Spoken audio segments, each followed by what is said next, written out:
Mace za ta iya bin waɗannan abubuwa domin zaman lafiya a gidan mijinta.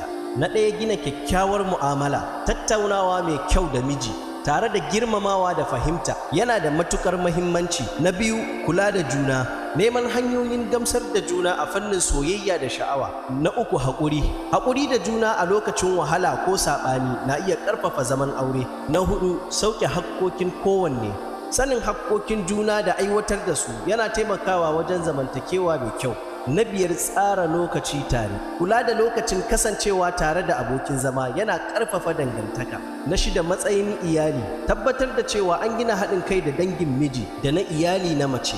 Na takwas, girmama juna, bawa juna girmamawa da mutunta juna cikin kowane hali. Na tara shine kula da lafiya, kula da lafiyar jiki da tunani na kowa yana da amfani wajen inganta zaman aure. Na goma, sadarwa, tabbatar da cewa kowanne ɗaya daga cikinsu yana da 'yancin bayyana ra'ayoyinsu da jin daɗin juna. Duk wannan yana taimakawa wajen gina zaman lafiya da jin daɗin aure. Daga cibiyar bincike kan magungunan musulunci da gargajiya wato Dar Thaqafa.